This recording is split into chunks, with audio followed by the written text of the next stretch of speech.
I've never been one of those people who keeps their phone on loud at night. I work in finance. Nothing good happens after midnight unless you're in a hospital or an airport, and I'm usually in neither. So when my phone started vibrating on my nightstand at 2:07 a.m., my first thought wasn't work emergency. It was, who died? I squinted at the screen and saw my boss's name. Not a coworker, not an automated alert. My actual boss. The director of operations. The guy who loves scheduling 7:30 a.m. meetings because it keeps people sharp. I sat up, heart already doing that annoying fast thump thing, and answered with a half asleep, "Hey, is everything okay?" He didn't say hello. He didn't ask if I was awake. He just came in hot, like he'd been mid-conversation with someone else and I'd interrupted him. "I need you to do something for me right now," he said. His voice was tight, not panicked like a normal emergency, more like angry polite, like he was trying to sound calm for an audience. I glanced at the time again, like maybe I was hallucinating. "Right now? As in tonight?" "Yes, get up, get to your laptop," he snapped. Then he lowered his voice. "This is important. It's time sensitive. I work at a mid-sized logistics company. My role isn't glamorous, but it's sensitive. I'm one of the people who can initiate vendor payments in our system. Most of it is routine. Invoice matching, approvals, releases, but I have the access. That's why I have two-factor authentication. That's why they drilled policy into us during onboarding like it was a religion. No payment without documentation. No changes to banking details without verification. No personal accounts. Ever." "Okay," I said slowly, forcing myself to sound awake. "What's going on?" He exhaled hard through his nose, like I was the one wasting time. "I need 15,000 wired out first thing. Actually, not first thing. Before the banks open. I need it queued. Now." My stomach dropped in that very specific way it does when someone says a number, and your brain instantly starts building a worst-case scenario around it. 15,000 to who?" I asked. "What vendor?" There was a pause, just long enough to make my skin prickle. "It's not a vendor," he said, and the way he said it felt like stepping onto ice. I sat there, blanket around my waist, suddenly fully awake. "Then what is it?" "It's an emergency," he said, sharper. "I can't get into details, but I need you to send it." "To where?" I repeated, because I wasn't going to be the guy who blindly pushed money into the void because a title told me to. He gave me an account name. Not a company. A person. A regular first and last name like you'd see on a lease. I actually laughed once, quietly, because my brain didn't know what else to do. "Is that your account?" I asked. "No," he snapped. "It's not mine." "What is it for?" I said. "Because I can't wire company funds to a personal account without—" He cut me off. "Don't talk to me like I'm some random. I'm telling you to do it." The hair on my arms lifted. Not fear exactly. More like that internal alarm you get when you realize someone is trying to steamroll you past your own common sense. "I'm not refusing to help," I said carefully. "I'm saying I need the request, in writing, at minimum an email and a reason code, and it has to be tied to an approved expense." He went quiet again. When he spoke, his voice had changed. It wasn't tight anymore. It was cold. "Do you want to keep your job?" he asked. I stared into the dark of my bedroom, like the ceiling might have advice. "Are you seriously threatening me over a wire transfer?" I said, but I already knew the answer. "I'm telling you," he said, slow and deliberate, "that you are the only person who can fix this tonight. If this doesn't happen, there are consequences. Not just for me, for you, for the company, for everyone." That sentence was designed to make me feel responsible for something I didn't understand, and that's exactly what made me suspicious. Because real emergencies come with details, even ugly ones, especially ugly ones. If something is truly on fire, people don't usually have time to be vague and theatrical. "Okay," I said. "Walk me through it. What am I actually paying for? Is there an invoice? A contract? Anything I can attach in the system?" His jaw clenched audibly through the phone. I said I can't explain it. "Then I can't do it," I said as calmly as I could. I'm sorry. It's policy. He didn't yell. He did something worse. He sounded amused. You think policy is going to protect you? He said. You think the company is going to protect you if I tell them you refused a direct instruction during a crisis? My heart thudded again, but now it was anger mixed in with the fear. I pictured Monday's compliance training, the slide about social engineering, the examples of executives pressuring employees to bypass controls, the warning, if someone tries to rush you, that's the point. I'm going to ask one more time, I said. Send me an email from your work account with the request and justification. Then I'll follow process. Another pause. Then very softly he said, You don't get it. And right then I heard something else on the line. Not a voice, breathing, like someone was near him, like he wasn't alone. My brain latched onto that detail immediately. Are you at home? I asked him. He didn't answer. Are you okay? I pressed, and my voice changed without me meaning it to. Because you're calling me at 2 a.m, demanding money to a personal account. If you're in trouble, tell me what kind. That's when he snapped again, but it sounded shaky now. Just do what I'm telling you, he hissed. Log in, cue it, and don't call anyone. That last part landed like a brick. Don't call anyone. I swallowed. My thumb hovered over the screen. I wasn't recording the call, but I knew something. My phone logged everything. Time, duration, number. And our payment system logged the user, timestamp, IP address. If I touched this, it would be my fingerprints on the money. So I did the only thing that felt both safe and useful. I need 5 minutes to get my laptop, I said.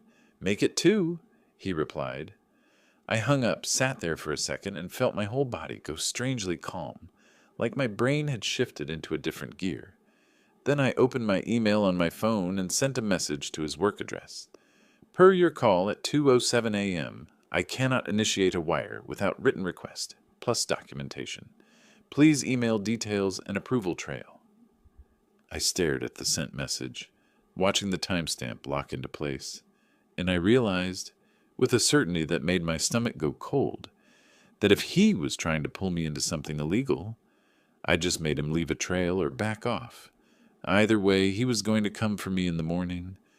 I didn't sleep after that, not because I was panicking, but because my brain wouldn't shut off. I replayed every sentence, every pause, every shift in his tone. By the time my alarm went off at 6:30, I already knew 2 things for sure. First, he hadn't sent the email. Second, whatever this was, he wasn't going to let it go quietly. By 8:15 a.m., I was at my desk, coffee untouched, inbox open. Still nothing from him.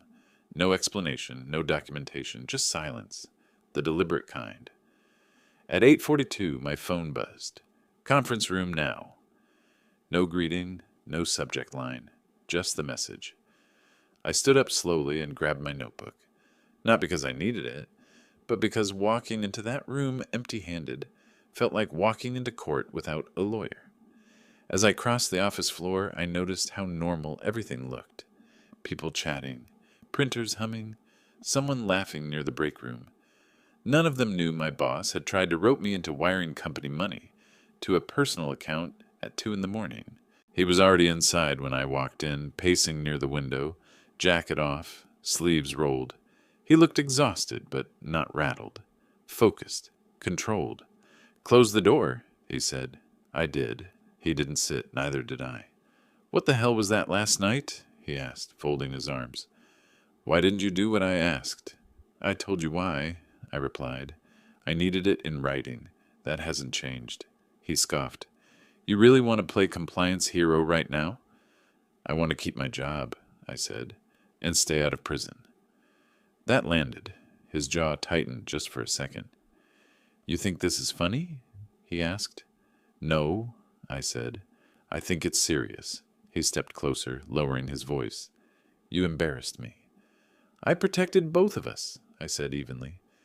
If there's a legitimate reason for the payment, we can process it the right way. I'm not moving money off book. He stared at me like he was recalibrating. Then he smiled. Thin, practiced. He said, I vouched for you when you got access to payments. I pushed HR to fast-track you. You don't think that loyalty matters? There it was. The debt. The unspoken IOU. I appreciate that, I said, but it doesn't change policy. His smile vanished. Let me be clear, he said. If this situation escalates, I will say you misunderstood my instructions, that you panicked, that you refused to help during a critical incident. I felt a flash of heat in my chest, but I kept my voice level. That's why I asked for everything in writing. For the first time, he hesitated. You're making this harder than it needs to be, he said. No, I replied. I'm making it traceable. He turned away, rubbing his forehead like he had a headache. Just drop it, he muttered. Forget I asked. That sentence told me everything. People with nothing to hide don't back off that fast. Okay, I said. Then we're done. I turned to leave. And one more thing, he added casually, like an afterthought. Don't talk to anyone about this. I stopped at the door, but didn't turn around. I haven't, I said, but if this comes up later, I will tell the truth. I walked out before he could respond.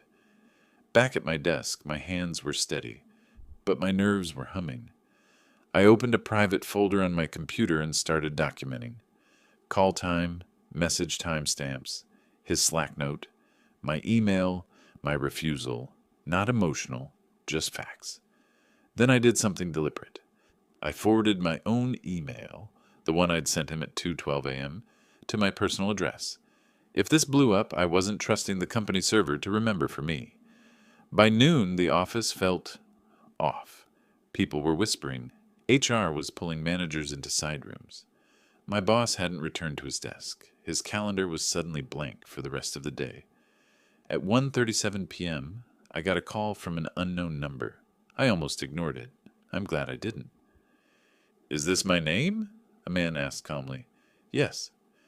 This is Detective Harris with the Financial Crimes Unit. I'm calling regarding your employer. My heart dropped, but my voice stayed steady. Okay.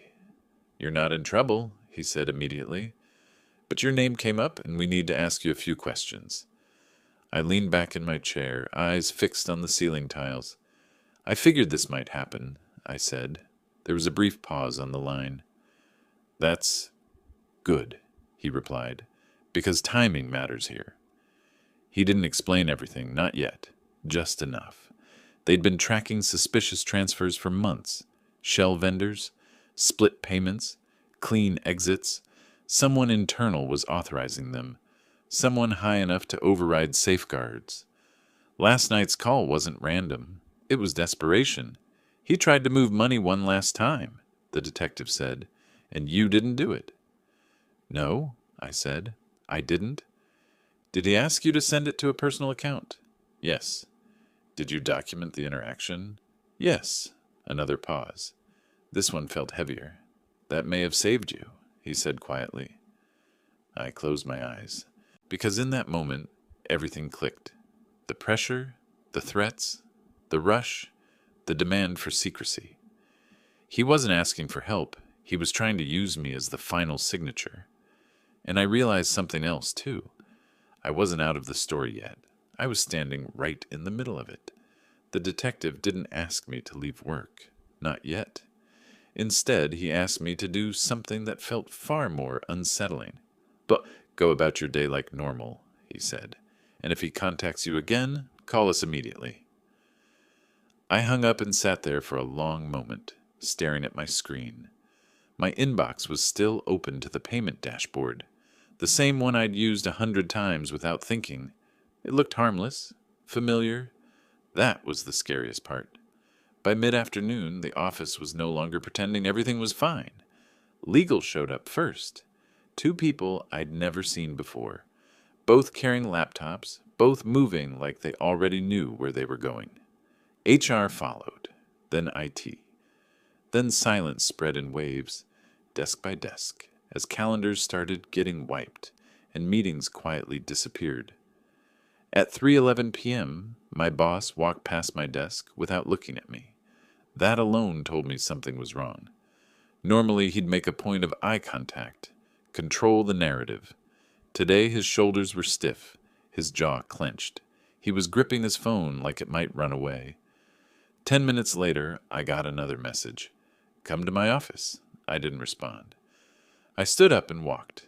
His door was half closed when I got there. Inside, he was sitting now, finally, elbows on his desk, fingers laced. The room smelled like cold coffee and something sharp. Stress, maybe. "They're sniffing around," he said immediately. "Did you talk to anyone?" "I talked to who called me," I said, "like you told me not to." He winced at that. Just a flicker. "You should have told me," he snapped. "You told me not to," I replied. He stood abruptly. "This isn't what you think." I didn't say anything. I didn't need to. The silence did the work for me. He paced once, then leaned closer. "Listen, there's a lot you don't know. People above me. Pressure you can't imagine. That call last night, that was me trying to fix a mess before it hit all of us." "All of us?" I repeated. "Yes," he said quickly. "If this goes public, it'll take the whole department down.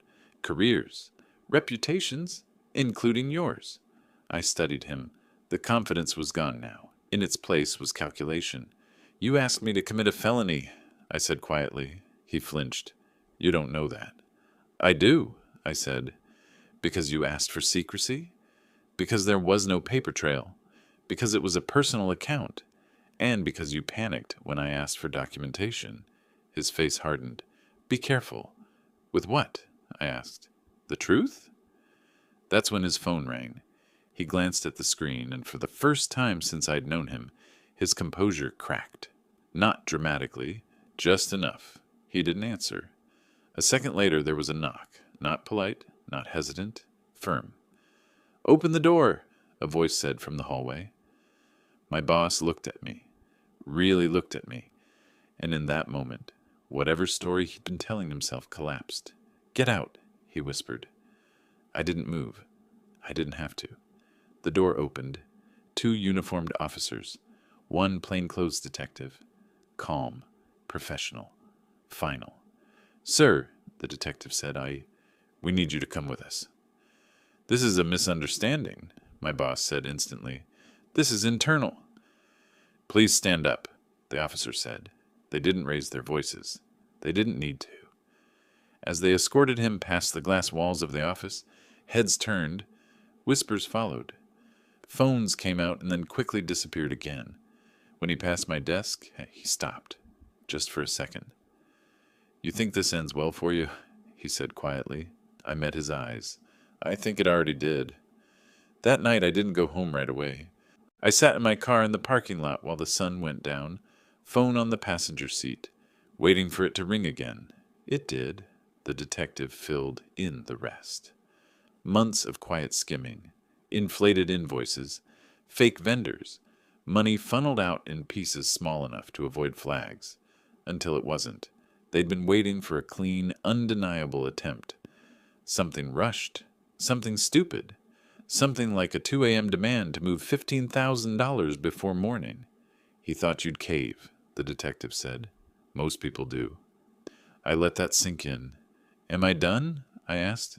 "Almost," he replied. "HR will want a statement, legal too. After that, you walk." I hung up and finally drove home. When I walked into my apartment, the quiet felt different. Not empty. Settled. I knew the worst was over, but I also knew the ending hadn't arrived yet, because consequences don't always land immediately. Sometimes they take one more day. The next morning, the building felt lighter, not quieter, lighter, like something heavy had finally been dragged out and dumped somewhere far away. Conversations resumed, chairs rolled, keyboards clicked again. People still whispered, but the tone had shifted from fear to distance. The danger had passed. It just hadn't been named yet. At 9:18 a.m., HR emailed me. "Please come by legal conference room B. No urgency, no threat, just procedure." Inside the room were 3 people. HR, company counsel, and someone from compliance I recognized from onboarding. A recorder sat on the table, already on. They didn't accuse me of anything. They thanked me. They asked me to walk through the timeline. I did. Slow, precise, unemotional. The call, the demand, the refusal, the email, the follow-up meeting, the second call, the arrest. Every time I finished a section, counsel nodded and checked something off. When I was done, there was a pause. "You did exactly what you were supposed to do," the compliance officer said. "Most people don't." HR slid a document across the table. It wasn't a warning. It was a protection notice. Confirmation that I'd acted within policy, that the company considered me a cooperating witness, and that retaliation of any kind would result in immediate action. In other words, I was safe. I signed, stood, and walked out.